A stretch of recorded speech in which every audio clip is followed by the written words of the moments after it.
ഇവിടെയുള്ള സിനിമാക്കാരെല്ലാവരും ഇങ്ങനെ എല്ലാവരെയും ബലാത്സംഗം ചെയ്തുകൊണ്ട് നടന്നവരാണോ?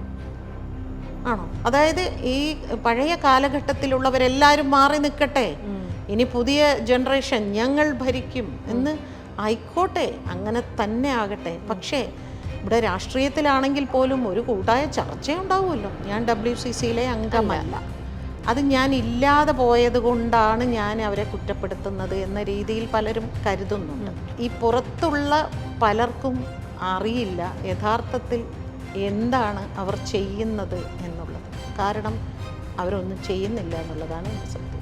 ഇപ്പോഴത്തെ ഈ ആഷിഖ് കപൂർ റിമയുടെ ഇഷ്യൂലും അതിൽ ചേച്ചിയുടെ നിലപാട് എന്താണ്? അവരിപ്പോൾ പറയുന്നത് എന്താണ്, മറ്റേ ഇപ്പുറത്ത് അവരുടെ എതിരാളികൾ എന്ന് കരുതുന്നവർക്കെതിരെ വരുന്നതെല്ലാം ഭയങ്കര വലിയ കുറ്റം, പക്ഷെ അവർക്കെതിരെ വരുന്നതെല്ലാം വ്യാജം. വെറുതെ ഇരിക്കുന്ന നല്ലൊരു മാനിനെ കുറിച്ച് അല്ലെങ്കിൽ ഒരു നല്ലൊരാളെ കുറിച്ച് വെറുതെ വഴി തോന്നുന്ന പോലെ വിളിച്ചു കൂവി അവർക്ക് തോന്നുന്നത് പറയുക, ഡിഫെയിം ചെയ്യുക അല്ലേ? സംവിധായകൻ ഹരിഹരൻ സാറിനെതിരെ ഒരു നടി പറഞ്ഞു. നടിയല്ല പറഞ്ഞത്, മറ്റേ ആൾ, അതായത് അവർക്ക് പരിചയമുള്ള ഒരാൾ ഈ നടിയോട് പറഞ്ഞു, ആ സംവിധായകൻ ഇങ്ങനെ പറഞ്ഞു. ചാനലുകൾക്ക് ഇതൊരു വാർത്ത മാത്രമാണ്, മറ്റൊരുപാട് പേരുടെ ജീവിതമാണ്. ഇത് കഴിയുമ്പോൾ ചാനലിൻ്റെ പാട്ടിന് വേറെ വാർത്തയുടെ പിന്നാലെ പോകും. പക്ഷേ ഈ പെൺകുട്ടികൾ തന്നെയാണ് സമൂഹത്തിന് മുമ്പിൽ ഏറ്റവും മോശക്കാരാകുന്നത്. കോടതിയിൽ ചെന്ന് നിൽക്കുമ്പോൾ അപമാനം അനുഭവിക്കുന്ന മുഴുവനും വിക്ടിംസ് ആണ്. നിങ്ങൾ പ്ലാൻ ചെയ്യുന്ന ഇവന്റ് അത് നിങ്ങൾ ആഗ്രഹിക്കുന്നതിനപ്പുറം കൂടുതൽ മനോഹരമാക്കണ്ടേ? കല്യാണം, engagement, birthday party, corporate events, അങ്ങനെ ഇവന്റ്സ് ഏതുമായിക്കോട്ടെ, വളരെ സ്പെഷ്യൽ കണ്ടന്റോടുകൂടി നിങ്ങൾ ആഗ്രഹിക്കുന്നതിനപ്പുറം അത് ഏറ്റവും സ്പെഷ്യൽ ആക്കാൻ ഇനി നിങ്ങൾക്കൊപ്പം മൈൽസ്റ്റോൺ ഇവന്റ്സ്.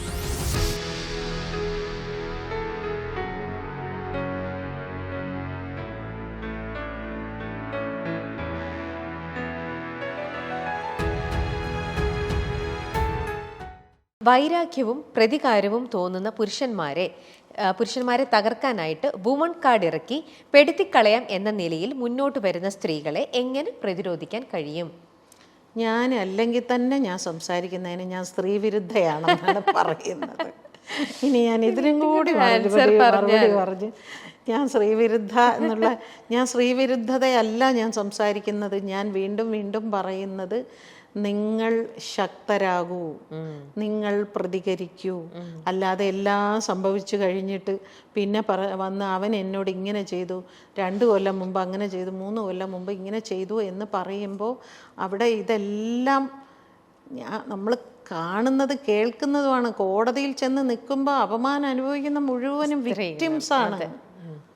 നമ്മളിത് കാണുന്നുണ്ട്. നമ്മൾ നടിയുടെ വിഷയത്തിൽ പോലും എനിക്കറിയാം ആ കുട്ടി അനുഭവിച്ച ആ നാണക്കേടും സങ്കടവും ട്രോമയും ഒക്കെ അതിൻ്റെ ഇരട്ടി കോടതിക്കുള്ളിൽ അനുഭവിക്കേണ്ടി വരികയാണ് അല്ലേ?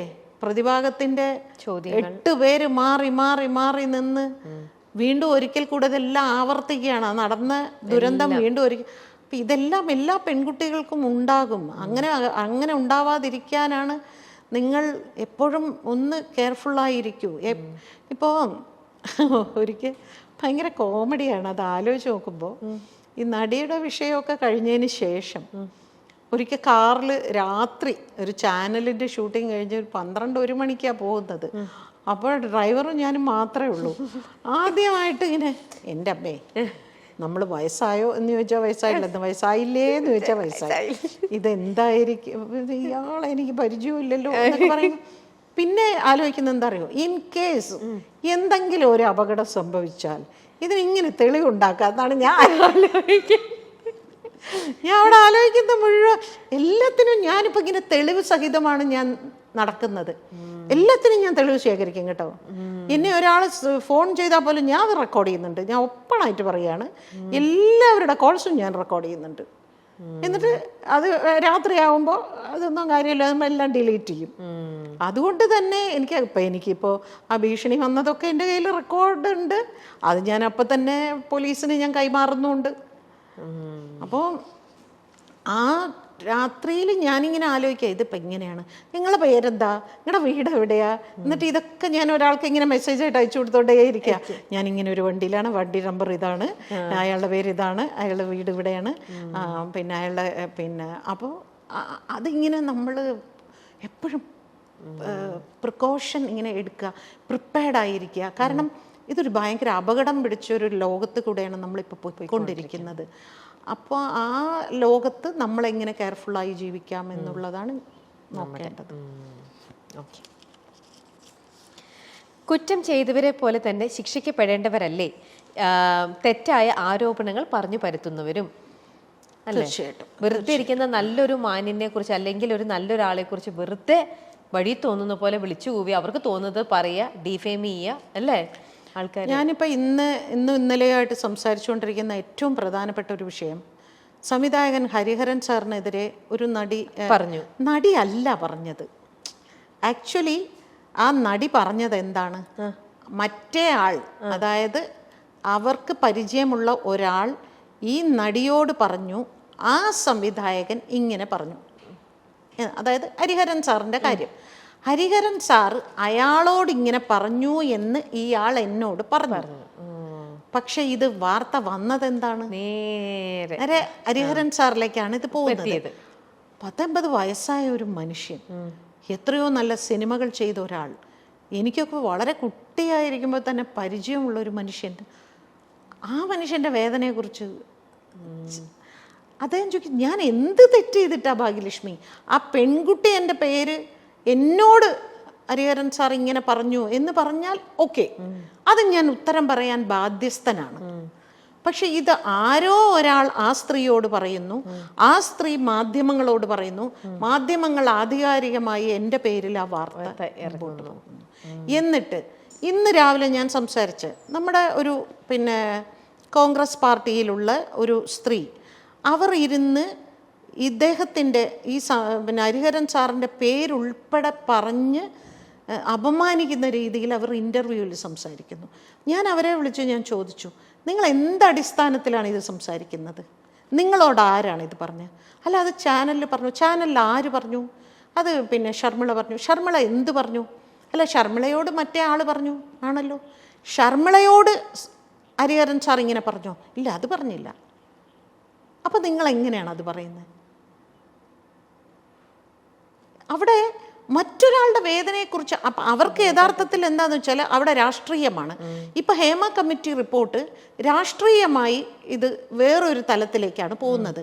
അത് പാർട്ടിയെ കുറ്റപ്പെടുത്താനായിട്ട് അവർ പാർട്ടിയുമായിട്ട് എന്ത് വേണമെങ്കിലും പറയട്ടെ, പക്ഷെ പാർട്ടിക്കുള്ളിലുള്ളവർ ഈ സംവിധായകരുടെ പേരെടുത്ത് പറയുമ്പോഴാണ് അത് നമുക്ക് അപ്പം നമ്മൾ ചോദിക്കുന്നത്, നിങ്ങളുടെ രാഷ്ട്രീയത്തിൽ എന്തെല്ലാം വാർത്തകൾ വന്നിട്ടും ഒരു സിനിമാക്കാരും അതിനെതിരെ ഒരു അഭിപ്രായം പോലും പറഞ്ഞിട്ടില്ല അല്ലേ? ഇല്ല. സത്യത്തിൽ എനിക്ക് അരൺ സാറ് എന്നെപ്പോലെ ഒരാളുടെ അടുത്തൊക്കെ വിളിച്ചിട്ട് 1 മണിക്കൂറോളം, ഭാഗ്യലക്ഷ്മി ഞാൻ എന്താ ചെയ്യേണ്ടത്, എന്തിനാണ് എന്നെക്കുറിച്ച് ഇങ്ങനെ സംസാരിക്കുന്നത്, നിനക്കറിയില്ലേ എന്നെ, ഇപ്പം നീ എന്തെങ്കിലും പറഞ്ഞാൽ ഭാഗ്യലക്ഷ്മി കുറേ എൻ്റെ സിനിമകൾ വർക്ക് ചെയ്തിട്ടുണ്ട്, ചിലപ്പോൾ അതുകൊണ്ടാണ് എന്നും പലർക്കും വേണമെങ്കിൽ സംശയിക്കാം. ഇത് ഇവർ എൻ്റെ സിനിമയിൽ വർക്ക് ചെയ്തിട്ടില്ല, ഇവരല്ല എന്നെക്കുറിച്ച് പറയുന്നത്, വേറെ ഏതോ ഒരാളാണ് ഇത് പറയുന്നത്. അയാൾ പറഞ്ഞത് സത്യമോ നുണയോ എന്ന് അന്വേഷിക്കലല്ല പരിപാടി. അയാൾ പറഞ്ഞു, ഇവർ പറഞ്ഞു, ഞാനിതാ വാർത്തയാക്കി. ആ ഒരു രീതിയിലേക്ക് പോയത് അത് വല്ലാതെ വേദനിക്കുന്നു. അപ്പോൾ അങ്ങനെ വരുമ്പോൾ അങ്ങനെ പറഞ്ഞവരെയും ശിക്ഷിക്കണം.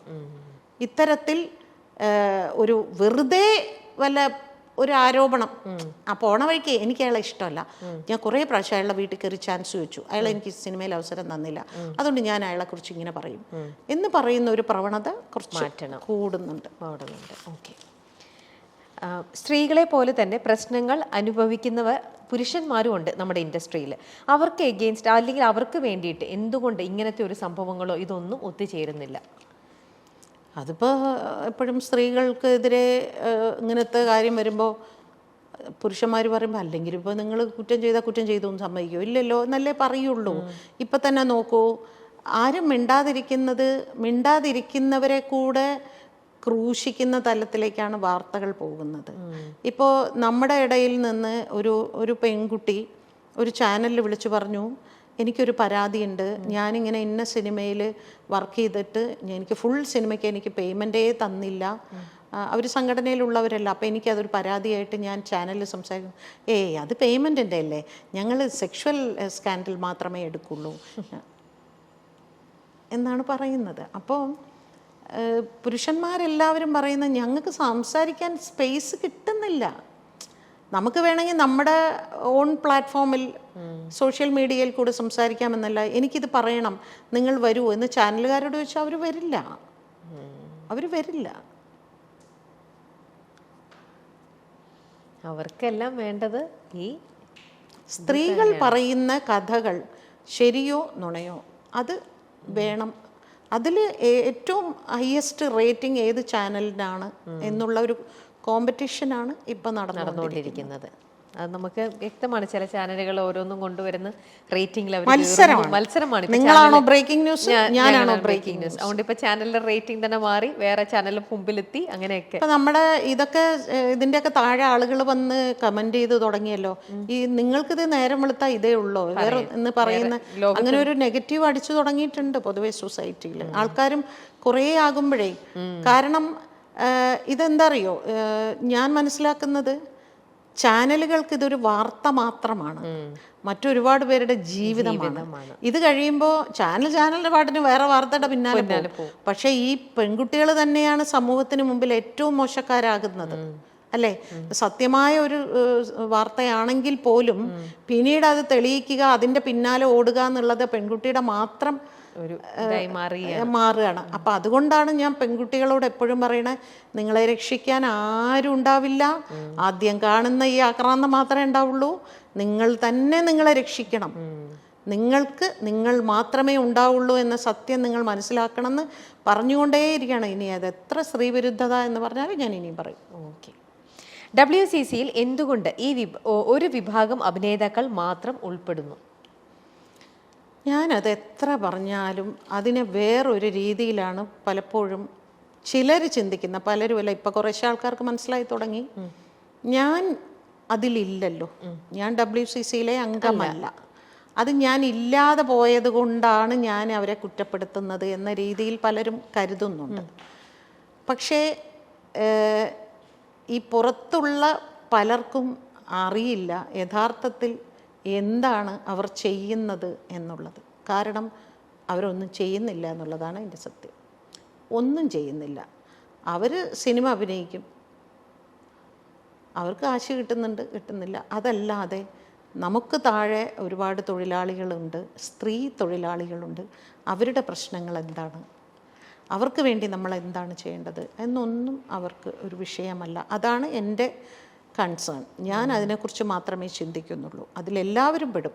ഹെയർ ഡ്രസ്സേഴ്സ് പെടും, മേക്കപ്പ് ആർട്ടിസ്റ്റുകൾ പെടും, പിന്നെ കോസ്റ്റ്യൂം ഡിസൈനേഴ്സ്, ഡബിങ് ആർട്ടിസ്റ്റുകൾ, ഇങ്ങനെ മലയാള സിനിമയിൽ പല വിഭാഗങ്ങളിലായിട്ട് നിരവധി സ്ത്രീകളുണ്ട്.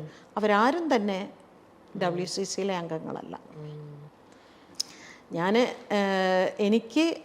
ഞാൻ വളരെ ആത്മാർത്ഥമായിട്ട് പറയുകയാണ്, ഞാനതിൽ ഉണ്ടാകണമെന്ന് യാതൊരു നിർബന്ധവുമില്ല, അവരെന്നെ അംഗീകരിക്കണമെന്നും നിർബന്ധമില്ല. പക്ഷേ അങ്ങനെ ഒരു കൂട്ടായ്മ ഞാൻ ഒരുപാട് സന്തോഷിച്ച ഒരു വിഷയമാണ്. കാരണം സ്ത്രീകൾക്ക് പോയി അവരുടെ സങ്കടം പറയാൻ ഒരു പ്ലാറ്റ്ഫോം ഒടുവിൽ ഇതാ വന്നിരിക്കുന്നു എന്ന് സന്തോഷിച്ച ഒരാളാണ് ഞാൻ.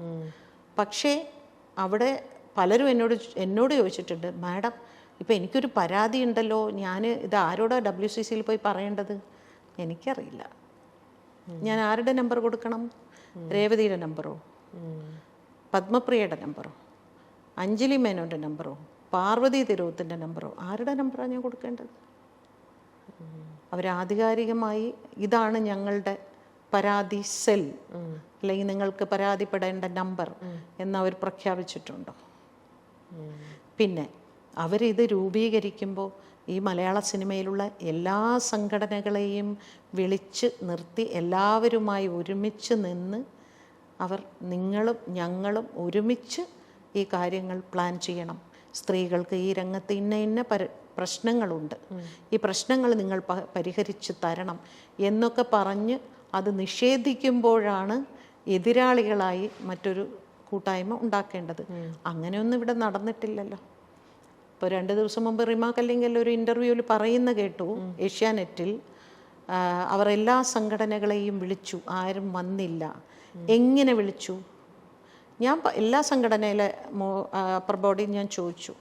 അവർ പറഞ്ഞു, ഞങ്ങൾക്ക് മെയിലും കിട്ടിയിട്ടില്ല, ഞങ്ങൾക്ക് കത്തും കിട്ടിയിട്ടില്ല. ഔദ്യോഗികമായി വിളിക്കണമെങ്കിൽ അതിനൊരു രീതിയുണ്ട്. അതെ, ഇപ്പം പേഴ്സണലാണെങ്കിൽ പോലും അപ്പം അങ്ങനെ ഒരു കോളും ആർക്കും വന്നിട്ടില്ല. ഔദ്യോഗികമായിട്ട് പിന്നെ പിന്നെ ഒരു ലെറ്ററും വന്നിട്ടില്ല, മെയിലും വന്നിട്ടില്ല. അവരിപ്പോഴും പറയുന്നു അങ്ങനെ ഒരു മെയിലോ ഒരു കത്തോ തെളിവായി കാണിക്കുമെങ്കിൽ ഞങ്ങൾ സറണ്ടർ ആവാം. അപ്പം ആഷിഖ് അബുവും ഈ റിമയുടെയും ഇഷ്യൂല് അവര് ഇങ്ങനെ ഒരു ഇതിലും ആരോടും അവർ ഡിസ്കസ് ചെയ്തിട്ടില്ല. അവർ നമ്മൾ ചിലവരെ കണ്ണടച്ച് ശത്രുക്കളാക്കുക എന്ന് പറയില്ലേ, നേരത്തെ നമ്മൾ സോഷ്യൽ മീഡിയയിൽ ഉള്ള ചില ആൾക്കാർ അതുപോലെയാണ്. വെറുതെ, അതായത് ഈ പഴയ കാലഘട്ടത്തിലുള്ളവരെല്ലാവരും മാറി നിൽക്കട്ടെ, ഇനി പുതിയ ജനറേഷൻ ഞങ്ങൾ ഭരിക്കും എന്ന് ആയിക്കോട്ടെ, അങ്ങനെ തന്നെ ആകട്ടെ. പക്ഷേ ഇവിടെ രാഷ്ട്രീയത്തിലാണെങ്കിൽ പോലും ഒരു കൂട്ടായ ചർച്ചയുണ്ടാവുമല്ലോ. അതെ, ഒരു പാർട്ടി ഓഫീസ് എന്ന് പറഞ്ഞാൽ ചെറുപ്പക്കാരും വയസ്സായവരും എല്ലാവരും ഒന്നിച്ചിരുന്നല്ലേ. അപ്പം ചെറുപ്പക്കാരായ ആൾക്കാർ പറയും കുറേ കാലം നിങ്ങൾ വയസ്സായവർ ഭരിച്ചില്ലേ, ഇനി കുറച്ചു കാലം നിങ്ങൾ മാറി നിൽക്ക്, ഞങ്ങൾ ഭരിക്കട്ടെ, ഞങ്ങൾ മുൻ നേതൃസ്ഥാനത്തേക്ക് വരട്ടെ എന്നവർ അഭിപ്രായം പറയുമല്ലോ. അങ്ങനെ ഒരു ഇത് ഇവിടെ ഉണ്ടായിട്ടില്ലല്ലോ. അത് വേണമല്ലോ. ഇപ്പോൾ പോലും അവരെന്താ പറയുന്നത്? ഇപ്പോഴും സർക്കാർ ഇതിനായി ഒരു യോഗം വിളിക്കാമെന്ന് പറയുമ്പോൾ അപ്പോഴും അവർ പറയുന്നത് ഇരയും വേട്ടക്കാരനെയും ഒരുമിച്ച് ഇരുത്തല്ലേ എന്നല്ലേ അവർ പറയുന്നത്.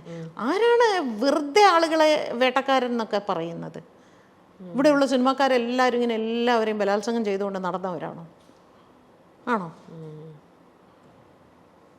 സിനിമയ്ക്ക് അവർ പറഞ്ഞ എന്താണ്, നടിയുടെ വിഷയത്തിന് മുൻപും ഇവിടെ പിന്നെ ഇത്തരം സംഭവങ്ങൾ ഉണ്ടായിട്ടുണ്ടെന്ന് അവർക്ക് ഉറപ്പുണ്ടെങ്കിൽ പോലീസിൽ റിപ്പോർട്ട് ചെയ്യണ്ടേ? അത് അറിഞ്ഞിട്ട് മിണ്ടാതിരിക്കുകയാണോ ചെയ്യേണ്ടത്? ഇപ്പം രാധിക ശരത് കുമാർ പറഞ്ഞു കാരവൻ വിഷയം, അതെ, പോലീസിൽ റിപ്പോർട്ട് ചെയ്യണ്ടേ? അവർ തമിഴിലെ ഒരു മാധ്യമത്തിന് അവരൊരു ഇൻ്റർവ്യൂ കൊടുത്തു. അവർ ചോദിച്ചു, ഇതുപോലെ ഭാഗ്യലക്ഷ്മി എന്ന് പറയുന്ന കേരളത്തിലുള്ള അവർ ചോദിക്കുന്നു, നിങ്ങൾ എന്തുകൊണ്ട് പോലീസിൽ റിപ്പോർട്ട് ചെയ്യില്ല? ഞാനെന്തിന് പോലീസിൽ റിപ്പോർട്ട് ചെയ്യണം? എനിക്ക് എൻ്റെ കാര്യം നോക്കിയാൽ പോരെ. ഞാനെന്തിന് മറ്റുള്ളവരുടെ കാര്യത്തിൽ അവരെ സംരക്ഷിക്കേണ്ട ഉത്തരവാദിത്വം അവരവരുടെയാണെന്നാണ് അവർ പറഞ്ഞത്. എൻ്റെ ജോലി അവരെ സംരക്ഷിക്കുക, എൻ്റെ ജോലി എന്നെ സംരക്ഷിക്കുക എന്നുള്ളതാണ്. എൻ്റെ കാര്യം ഞാൻ നല്ല ഭംഗിയായിട്ട് ചെയ്യുന്നുണ്ട്. ഞാൻ കാരവൻ കാണുന്നതിന് മുമ്പ് എൻ്റെ അസിസ്റ്റൻറ്റിനോട് പോയി എല്ലാം പോയി ചെക്ക് ചെയ്യും എന്നൊക്കെ പറയും. അവർ പോയി ചെക്ക് ചെയ്യും, തിരിച്ചു വരും. അത്രേ ഉള്ളൂ അവർക്ക്. നമുക്ക് എല്ലാവർക്കും എല്ലാ വിഷയങ്ങളിലും നമുക്കൊരു കമ്മിറ്റ്മെൻറ്റ് വേണം, നമുക്ക് കടമയുണ്ട്. നമുക്ക് സമൂഹത്തിൽ എന്ത് നടക്കുന്നു, നമ്മുടെ മുമ്പിൽ നമ്മൾ റോഡിൽ കൂടെ പോകുമ്പോൾ ഒരു പെൺകുട്ടിക്കെതിരെ ഒരു അനീതി നടക്കുന്നുണ്ടെങ്കിൽ നമ്മൾ ഇടപെടണം, അല്ലേ? അതെ, അത് ഇടപെടുമ്പോഴാണ് ഒരു ഭയം ഉണ്ടാക്കാൻ സാധിക്കുന്നത്. ആ ഭയം ഇല്ലാതെ പോയതാണ് ഈ പ്രശ്നങ്ങൾ മുഴുവനും. ഈ ഹേമ കമ്മിറ്റി കൊണ്ട് ഉണ്ടായ ഏറ്റവും വലിയ ദ്രോഹം എന്ന് പറയുന്നത് വൃത്തികെട്ട രീതിയിലേക്ക് ചർച്ചകൾ മാറിപ്പോയി എന്നുള്ളതാണ് ഒരു പ്രധാന വിഷയം. എന്നാൽ ഇതുകൊണ്ടുണ്ടായ ഒരു വലിയ ഗുണം എന്ന് പറയുന്നത് എല്ലാവർക്കും ഒരു പേടി വന്നിട്ടുണ്ട്. ഓക്കെ, ഇനി മുതൽ നമ്മൾ സൂക്ഷിക്കണം. തമാശയായി പോലും ഒരാളോട് അശ്ലീലമായ രീതിയിൽ സംസാരിക്കരുത്, പെരുമാറരുത്. അത് അങ്ങനെ നോക്കുന്നത് നല്ലതാ. ഇപ്പോഴത്തെ ഈ ആഷിഖ് അബു റിമയുടെ ഇഷ്യൂലും അതിൽ ചേച്ചിയുടെ നിലപാട് എന്താണ്? ചേച്ചി അതിൽ അത് തെളിയിക്കപ്പെടേണ്ട വിഷയമാണ്. അങ്ങനെ ഒരു വ്യക്തി അത് ആരോപണവുമായി മുമ്പോട്ട് വന്നാൽ തെളിയിക്കപ്പെടട്ടെ. അപ്പോൾ അവരിപ്പോൾ പറയുന്നത് എന്താണ്, മറ്റേ ഇപ്പുറത്ത് അവരുടെ എതിരാളികൾ എന്ന് കരുതുന്നവർക്കെതിരെ വരുന്നതെല്ലാം ഭയങ്കര വലിയ കുറ്റം, പക്ഷെ അവർക്കെതിരെ വരുന്നതെല്ലാം വ്യാജം. അപ്പം അവരും തെളിയിക്കട്ടെ, ഇവരും തെളിയിക്കട്ടെ, എല്ലാവരും തെളിയിക്കട്ടെ. ഓക്കെ ഓക്കെ അപ്പം നമ്മുടെ ലൈഫ് ഈസ് ബ്യൂട്ടിഫുള്ളിലെ ചേച്ചി വന്ന് നമ്മുടെ അടുത്ത് ഇതുപോലെ ചേച്ചിയുടേതായിട്ടുള്ള നിലപാടും ചേച്ചിയുടെ കാര്യങ്ങളെല്ലാം ചേച്ചി വളരെ ഇതായിട്ട് തന്നെ തുറന്നു പറഞ്ഞു. ഈ എപ്പിസോഡിൽ നിന്ന് എയറിൽ വന്നു കഴിയുമ്പം ഇതിൽ നിന്നും ചേച്ചി അങ്ങനെ പറഞ്ഞു ഇങ്ങനെ പറഞ്ഞു, ദയവ് ചെയ്ത് ചേച്ചി നേരത്തെ പറഞ്ഞ പോലെ ദാറ്റ് സോ കോൾഡ് അങ്ങനത്തെ നിങ്ങൾ ഇതിൽ നിന്നും വേറൊരു അർത്ഥത്തിലും എടുക്കരുത്. ചേച്ചി പറഞ്ഞത് എന്താണോ അത് അങ്ങനെ തന്നെ ജനങ്ങളിലേക്ക് എത്തണം, വേറിട്ട രീതിയിലേക്ക് ഇതൊന്നും എത്തിപ്പെടരുത് എന്നൊരു റിക്വസ്റ്റ് തന്നെയാണുള്ളത്. Thank you so much. Okay, ആദ്യമായിട്ടാണ് ഒരു അവതാരിക എനിക്ക് വേണ്ടി ഒരു അപേക്ഷ നടത്തുന്നത്. അതുകൊണ്ട് ഞാൻ അപേക്ഷിക്കുന്നില്ല, എനിക്ക് വേണ്ടി എല്ലാം പറഞ്ഞു കഴിഞ്ഞു. ഇനി ചേച്ചി ഞാനൊരു വിളിച്ചാൽ ചേച്ചി മടിക്കരുത് പറയാനായിട്ട്. ചേച്ചി കംഫർട്ടബിൾ ആയിരുന്നു എന്ന് വിശ്വസിക്കുന്നു നമ്മുടെ ഈ ഒരു ഷോയിൽ വന്നിട്ട് പറയാനുള്ള. പിന്നെ എൻ്റെ ബേസിക് ഒരു കുഴപ്പമെന്ന് വെച്ചാൽ എന്നെ പിടി കിട്ടാൻ കുറച്ച് പാടാണ്. കിട്ടിക്കഴിഞ്ഞാൽ പിന്നെ എന്നെ ഇത്തിരി സംസാരം കൺട്രോൾ ചെയ്യാൻ ഇച്ചിരി പാടാണ്. കാരണം ഞാനിങ്ങനെ അപ്പം എൻ്റെ അടുത്ത് എൻ്റെ ഫ്രണ്ട് എൻ്റെ അടുത്ത് പറഞ്ഞു, ചേച്ചി ഒന്ന് പിടിച്ചോളെ ഒരുപാട് അങ്ങോട്ട്. അപ്പം ഞാൻ പറഞ്ഞു അതാണ് എൻ്റെ കുഴപ്പം, എനിക്ക് പറഞ്ഞ് അങ്ങ് അറിയാതെ അങ്ങ് പറഞ്ഞു പോകും, പിന്നെ അത് വേണ്ടായിരുന്നു എന്നൊക്കെ ഇങ്ങനെ തോന്നും. പക്ഷെ എനിക്കിപ്പോൾ അങ്ങനെയൊന്നും തോന്നുന്നില്ല. കാരണം ആരെങ്കിലും സംസാരിക്കണ്ടേ, ആരും സംസാരിക്കുന്നില്ലല്ലോ. ഒരു ഭാഗത്ത് നിന്നുള്ളവർ മാത്രം സംസാരിച്ചു കൊണ്ടിരിക്കുകയല്ലേ, മറുഭാഗം സംസാരിക്കാനും മറുഭാഗത്തെ കേൾക്കാനും ഒന്നും ആരുമില്ല. അപ്പം ഞാൻ അവർക്ക് വേണ്ടിയും ഒരു ശബ്ദം ഉണ്ടാവണം തീർച്ചയായിട്ടും. ചേച്ചി ഒരേ ഒരു സെഗ്മെന്റും കൂടെ പെട്ടെന്ന് തീർക്കാം. ഇതൊരു പീപ്പിൾസ് ചോയ്സ് ആണ്, ജനങ്ങളിൽ നിന്ന് നമുക്കിപ്പം റാൻഡമായിട്ട് അങ്ങനെ എടുത്തൊരു ചോദ്യമാണ്. ചേച്ചി നേരത്തെ കുറേ നാളുകൾ സീരിയലുകളിൽ ഡബ് ചെയ്യുന്നുണ്ടായിരുന്നു. ഇപ്പോൾ അടുത്ത കാലത്തൊന്നും ചേച്ചി സീരിയലുകളിൽ ഡബ് ചെയ്തതായിട്ട് കാണുന്നില്ല. അതെന്തുകൊണ്ടാണെന്നാണ് അവർക്ക് അറിയേണ്ടത്.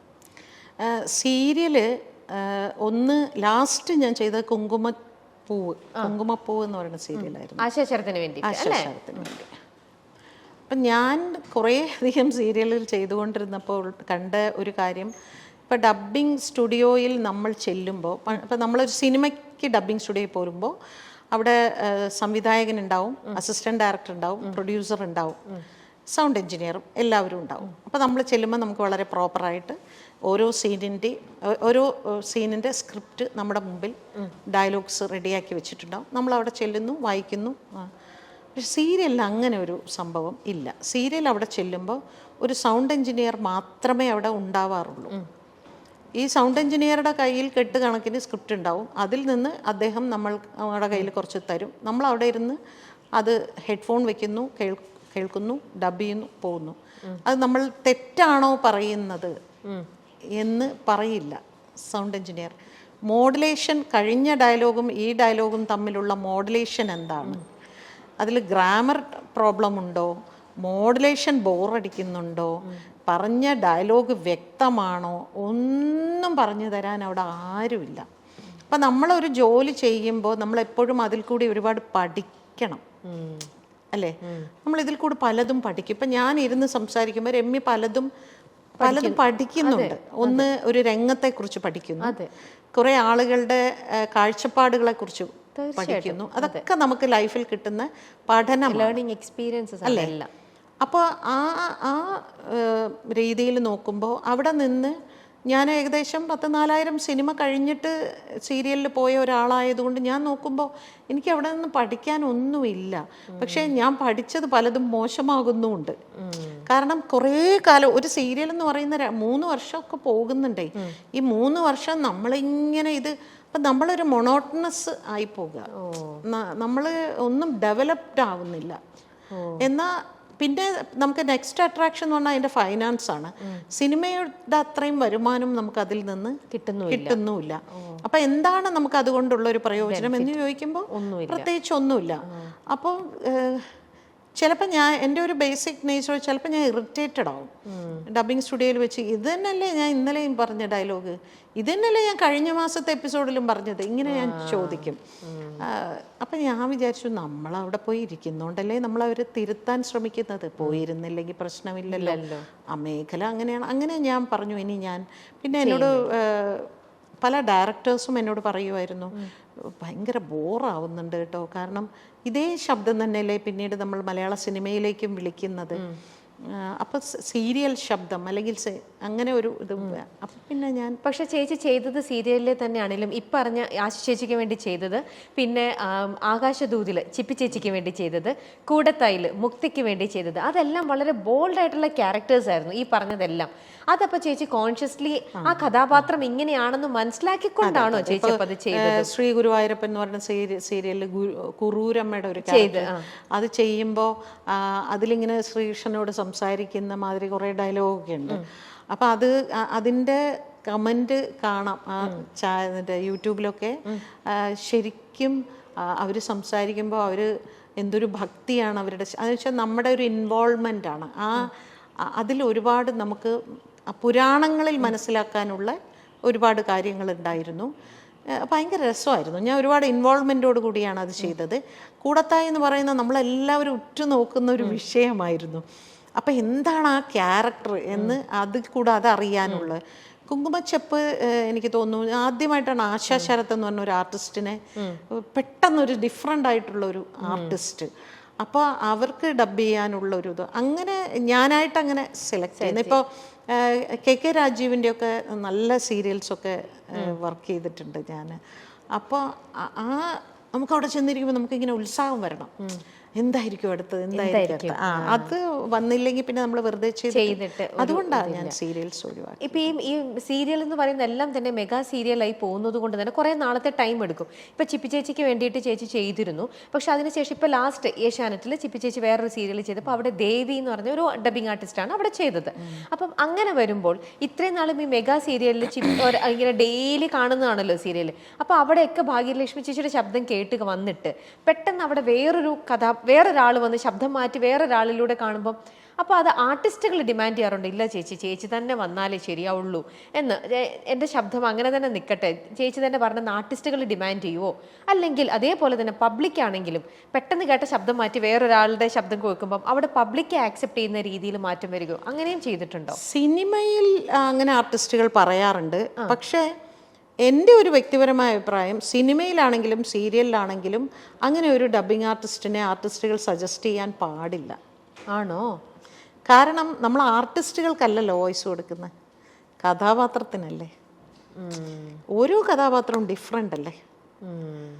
ഇന്നലെ ഞാൻ ഗീത എന്ന കഥാപാത്രമാണെങ്കിൽ ഇന്ന് ഞാൻ ഡബ് ചെയ്യുന്ന രാധ.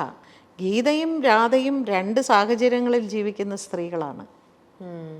അപ്പം നമ്മൾ കഥാപാത്രങ്ങൾക്കാണ്. ഇപ്പം എന്നോട് ഏറ്റവും ഇഷ്ടപ്പെട്ട സിനിമ ഏതാണെന്ന് ചോദിച്ചാൽ ഞാൻ അതിലെ കഥാപാത്രങ്ങളുടെ കാര്യമായിരിക്കും പറയാം. ഏറ്റവും ഇഷ്ടപ്പെട്ട നടി ഏതാണെന്ന് ചോദിച്ചാൽ ഞാൻ നടിക്കല്ല ശബ്ദം കൊടുക്കുന്നത്, ഞാൻ കഥാപാത്രത്തിനാണ് ശബ്ദം കൊടുക്കുന്നത്. അതുകൊണ്ട് എനിക്ക് ഒരിക്കലും ഇഷ്ടപ്പെട്ട നടി ഏതാണെന്ന് എനിക്ക് പറയാൻ പറ്റില്ല, എനിക്ക് കഥാപാത്രത്തിനെ പറയാൻ പറ്റും. ആണല്ലേ?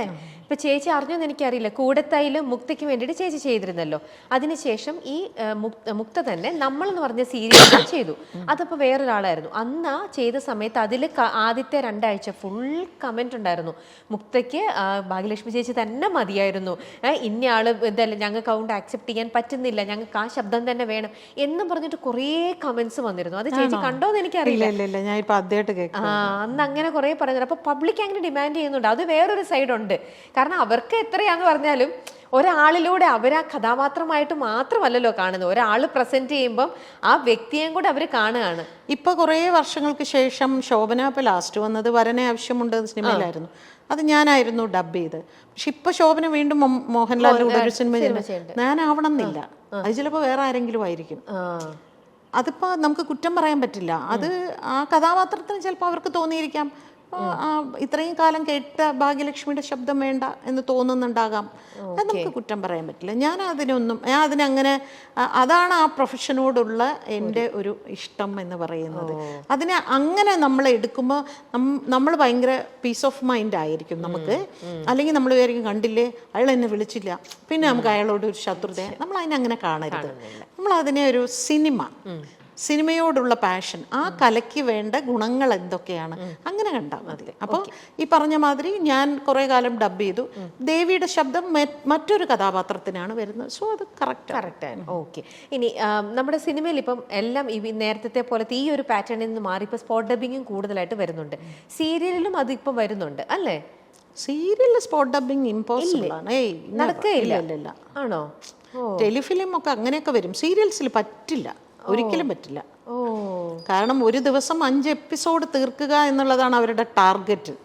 ആ 5 എപ്പിസോഡ് തീർക്കണമെങ്കിൽ ഡയലോഗും പഠിച്ചുകൊണ്ടിരുന്നാൽ 5 എപ്പിസോഡല്ല, ഒരു എപ്പിസോഡ് പോലും തീർക്കാൻ പറ്റില്ല. പക്ഷേ ഈ മെഗാ സീരിയലിൽ അല്ലാതെ സിറ്റ്കോമിലെല്ലാം ഇപ്പൊ ഈ ഒരു പാറ്റേൺ, അത് പിന്നെ വെബ് സീരീസ് ആണ് ലൈവ് സൗണ്ട് വരും. അല്ല, നമ്മുടെ തട്ടിയും മുട്ടിയും പിന്നെ അത് വളരെ കാഷ്വലായിട്ട് ഒരു നമ്മളൊരു സറ്റയർ പോലെ ചിലത് വരും, അല്ലെങ്കിൽ ചില വീടുകളിൽ കാഷ്വലായിട്ട് സംസാരിക്കുന്ന, അത് ആർട്ടിസ്റ്റുകൾ പരസ്പരം, അതിനങ്ങനെ ഒരു കണ്ടിന്യൂറ്റി ഇല്ലല്ലോ, ഓരോ ദിവസം ഓരോ കഥയല്ലേ. അതെ, അത് ചെയ്യാൻ പറ്റും. സീരിയൽസ് അങ്ങനെയല്ലല്ലോ.